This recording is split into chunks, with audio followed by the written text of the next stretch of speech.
Olá, boa tarde para você. Está começando Pauta Aberta dessa terça-feira, 25 de maio. Eu sou o Fabrício Binder e a partir de agora trago as notícias que você precisa saber para ficar bem informado. Confira os destaques de hoje. Com a chegada de um novo carregamento de insumos, vai ser retomada hoje a fabricação da vacina Oxford AstraZeneca.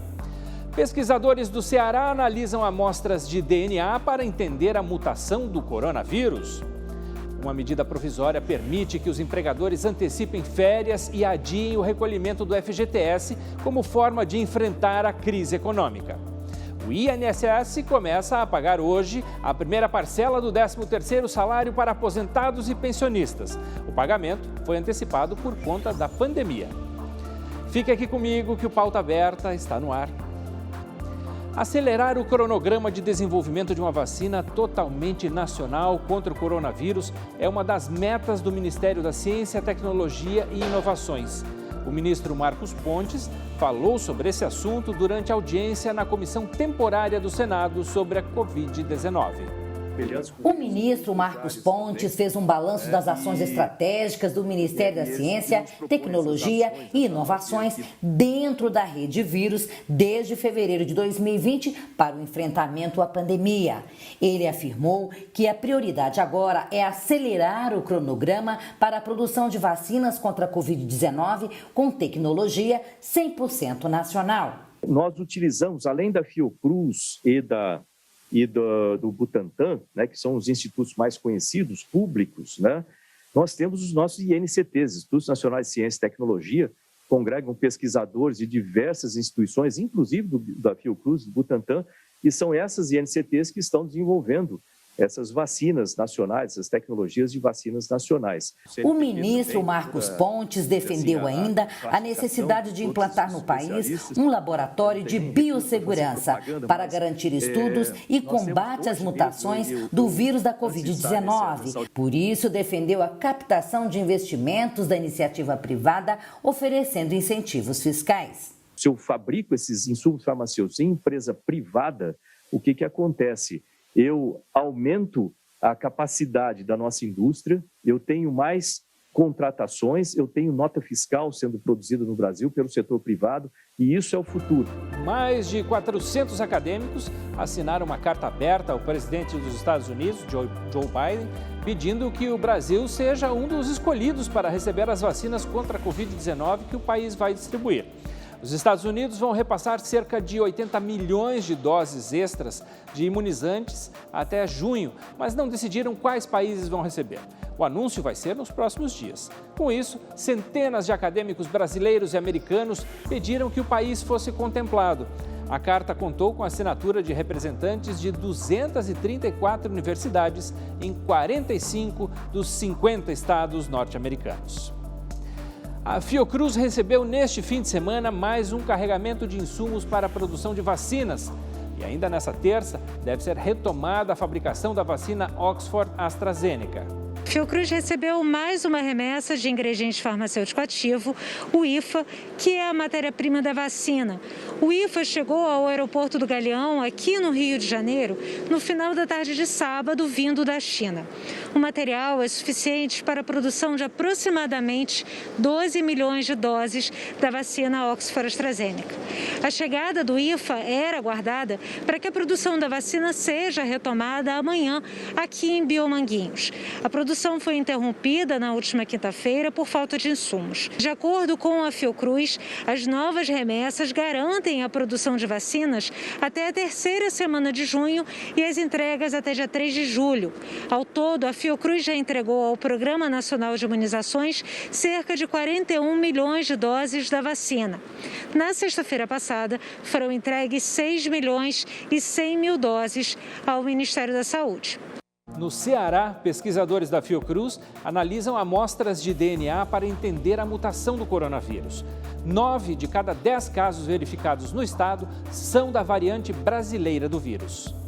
Os pesquisadores analisam mensalmente 3.000 DNAs para descobrir possíveis novas variações do coronavírus. Mais de 90% das amostras que estão sendo analisadas pela Fiocruz no Ceará são da variante P1, identificada inicialmente no estado do Amazonas, e que se alastrou por todo o Brasil e já foi identificada em outros 49 países.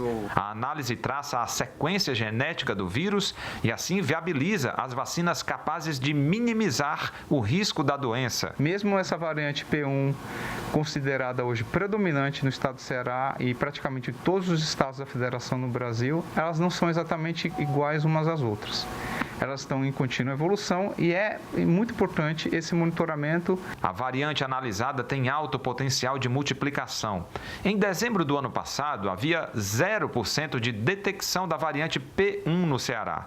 2 meses depois, a variante já representava 71% das amostras analisadas no estado e agora 90%. Enquanto a Força Tarefa da Saúde trabalha para combater o aumento da doença lá fora, aqui dentro os pesquisadores têm o desafio de prender as mutações do vírus, estar vacinado para quando ele atacar de cara nova. Foco total nas variantes para entender como o vírus consegue se camuflar e fugir da imunização. Todos os casos notificados são imediatamente avaliados e estudados. Com ou sem novas variantes, é continuar se cuidando. Se a gente não diminuir a taxa de reprodução, a taxa de transmissão do vírus, se a gente não mudar o nosso comportamento de uma forma permanente, se a gente não promover uma aceleração do programa de imunização, e se a gente não realizar vigilância e uma testagem em massa para diagnóstico, a gente vai ficar na mesma e o vírus vai perpetuar na natureza. Uma medida provisória permite que os empregadores antecipem férias e adiem o recolhimento do FGTS como forma de enfrentar a crise econômica. Uma nova medida provisória do governo federal trouxe alternativas para preservar os empregos durante a pandemia. Quem tem os detalhes para a gente é o advogado Bruno Feigli. Bruno, quais são as alternativas que essa nova medida trouxe? É uma medida que eu vejo com bons olhos, porque traz alternativas tanto ao empregado quanto ao empregador. Cita para a gente quais são essas alternativas. Então, você pode ter a possibilidade do teletrabalho, que é o home office, você tem a parte da antecipação das férias, mas o principal dessas medidas é tirar aquela burocratização que existe e deixar mais fácil esse combinado entre empregado e empregador. Essas medidas são positivas para o empregado? Eu entendo, no primeiro momento, sim, sabendo que toda medida ela tem que ser muito bem observada, né?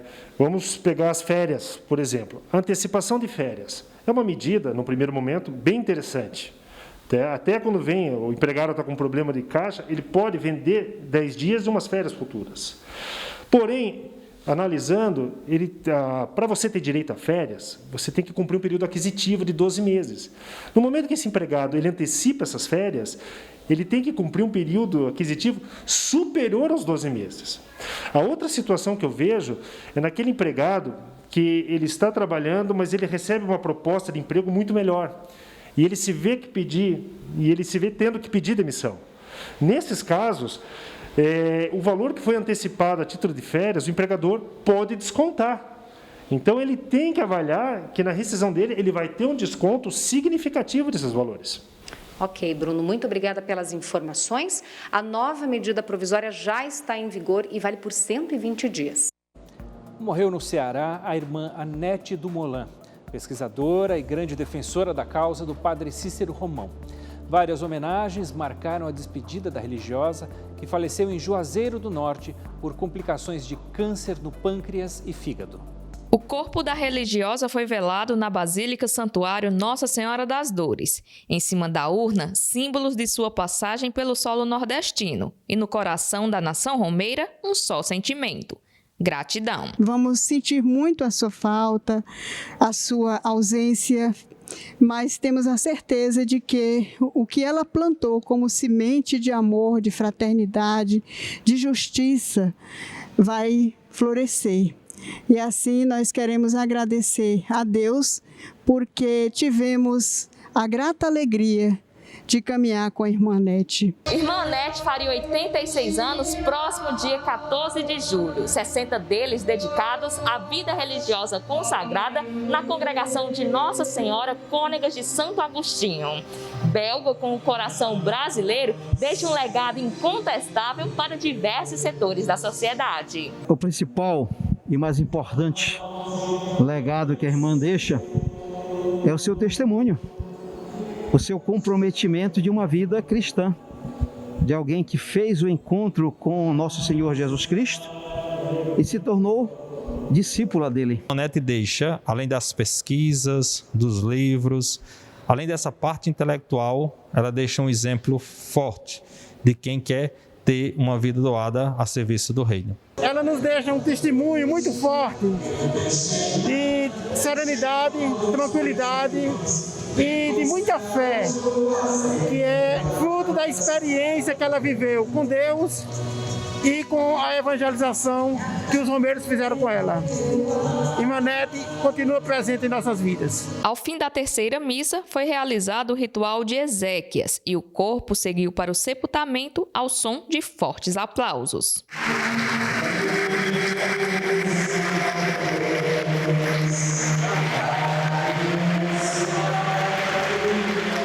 Nós decretamos luto de 3 dias e bandeiras a meio marcha em homenagem à inesquecível irmã Anete de Mulan. De Juazeiro do Norte, Ceará, Patrícia Silva para a TV Evangelizar. Eu tenho que fazer um intervalo. Daqui a pouco, os detalhes sobre o pagamento da primeira parcela do 13º salário para aposentados e pensionistas do INSS. Até já!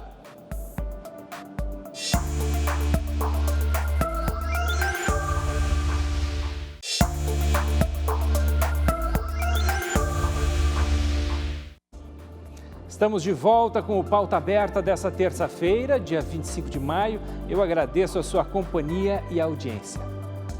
A ex-presidente da República, Dilma Rousseff, teve um mal-estar ontem à noite e hoje cedo foi encaminhada ao Hospital Moinho de Ventos, em Porto Alegre, para a realização de exames. Segundo a assessoria de imprensa de Dilma, ela está acompanhada pelo médico Paulo Caramori e deve ter alta ainda hoje. A assessoria da ex-presidente não informou o que causou o mal-estar e o Hospital Moinhos de Ventos não se manifestou. O INSS começa a pagar nesta terça-feira a primeira parcela do 13º salário para aposentados e pensionistas. O pagamento, que em geral acontece em julho, foi antecipado novamente neste ano por conta da pandemia do coronavírus. São mais de 25 bilhões de reais para o pagamento de 31 milhões de benefícios.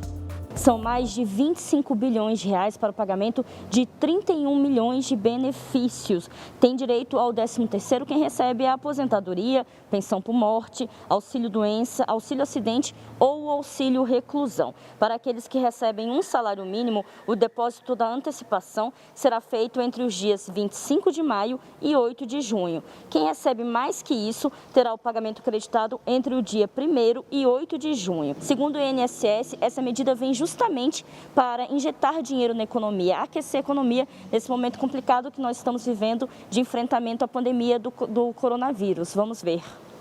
Juntamente com a folha mensal do mês de maio, estaremos no total repassando para o beneficiário 76 bilhões de reais, que é um dinheiro que será injetado na economia e beneficiará aqueles que precisam dessa antecipação do 13º.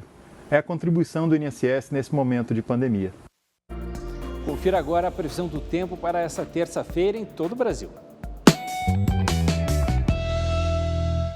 A terça-feira ainda começa gelada em praticamente todo o centro-sul do país, inclusive a possibilidade de geada ao amanhecer entre o extremo sul paulista, parte do interior do Paraná, no Planalto de Santa Catarina e no norte gaúcho. O dia também começa com baixas temperaturas nas demais áreas da região sul e em todo o estado de São Paulo. O tempo vai continuar firme e sem chuva em quase todo o sudeste, no centro-oeste, e até em áreas do interior da região Nordeste. Por causa da infiltração marítima, pode chover a qualquer hora, mas sem alerta de temporais no extremo norte fluminense. A chuva será passageira entre a região de Aracaju e de João Pessoa. No sul de Mato Grosso do Sul, a formação de algumas áreas de instabilidade também provoca chuva a qualquer hora. As pancadas também serão frequentes no extremo norte do Brasil. Nas demais áreas, inclusive nas capitais Fortaleza, São Luís e Manaus, o dia ainda vai começar com sol, mas pode chover entre a tarde e a noite.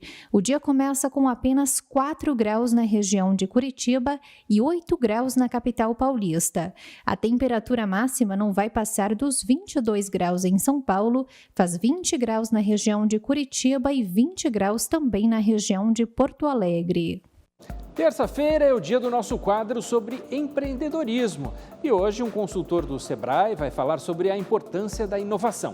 Acompanhe. Olá, meu nome é Elton e eu sou consultor do Sebrae Paraná. Eu estou aqui para falar sobre a importância da inovação. Você muito provavelmente já ouviu dizer que inovar é uma questão de sobrevivência para as empresas. Em um mercado cada vez mais competitivo, onde as tecnologias e a mudança no cenário constante requer um comportamento diferente do empreendedor e uma adaptabilidade cada vez maior. A inovação ela é essencial não somente para o desenvolvimento das empresas, mas também das cidades e das regiões. Nesse contexto, surgem os ambientes de inovação. São espaços colaborativos necessários para o desenvolvimento dos empreendedores, onde a proposta é criar conexão e dar suporte para quem quer empreender. Desde o processo de ideação, passando pelos estágios de consolidação do negócio, até fazer com que a ideia se torne de fato viável e ganhe mercado para crescer e escalar, esse é o processo que os ambientes de inovação proporcionam para os ecossistemas. Habitats de inovação são cada vez menos espaços físicos e muito mais processos estruturados, com o objetivo de dar o suporte e promover conexões para os empreendedores. Desde incubadoras, aceleradoras, parques tecnológicos e hubs, todas as iniciativas são muito importantes na consolidação desses espaços de inovação e também para reter a mão de obra qualificada, para desenvolver os ecossistemas das regiões e, principalmente, para dar vazão aos projetos de pesquisa e desenvolvimento das universidades. Eu agradeço aqui e muito obrigado. O assunto agora é economia. A pandemia não afetou o mercado de produtos para animais de estimação. No ano passado, o segmento cresceu 12% comparado com 2019. Tracy está sempre atenta à saúde do gatinho de estimação, o Caleb, de 3 anos. Basta ele sentir qualquer coisa... Qualquer coisa, sim, Dr. Luciano dá uma assistência pelo Zap. Eu pergunto a ele qualquer coisa, ele sempre me responde. Este veterinário conta que durante a pandemia, os cuidados com os pets redobraram. Para você ter ideia, nesta clínica, mais de 500 bichinhos são vacinados por mês. O setor pet vem crescendo cada vez mais e com a pandemia isso foi alavancado mais ainda, porque começou as pessoas a observarem mais o seu pet dentro de casa, ver a necessidade, né, não só de brinquedo, mas do cuidado em si. No ano passado, mesmo com a pandemia, o mercado de saúde animal cresceu 12% se comparado com 2019. O dado é do Sindicato Nacional da Indústria de Produtos para a Saúde Animal. No Brasil, 23 empresas produzem vacinas para a saúde animal. Ao longo da última década, o mercado apresentou um crescimento anual acima de 9%. O Brasil é autossuficiente na produção de medicamento veterinário. O nível de importação é muito baixo, muito pequeno, até porque o nosso mercado é muito grande, ele é bem atendido por muitas multinacionais, tá certo?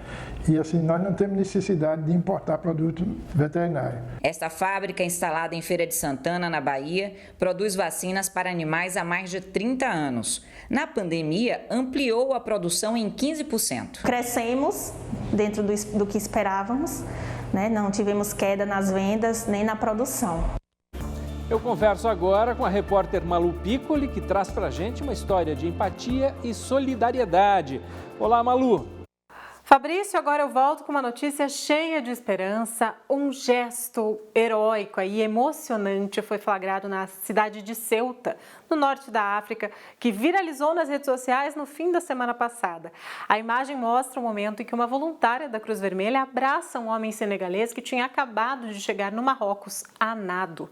Na imagem é possível ver o momento no qual o homem é acolhido pela voluntária, que lhe oferece água e instantes depois ele cai no choro e ela o consola com um abraço. Horas após o registro, o vídeo já estava entre os mais assistidos da semana. Ceuta é uma cidade autônoma da Espanha e o imigrante senegalês é uma das cerca de 8 mil pessoas que saíram do Marrocos e chegaram a nado à cidade nos últimos dias por conta do conflito diplomático entre Espanha e Marrocos, que tem dificultado a entrada dos imigrantes na cidade. Pauta Aberta desta terça-feira está terminando. Nós temos um novo encontro amanhã e é logo depois do programa Vida em Foco. Até lá!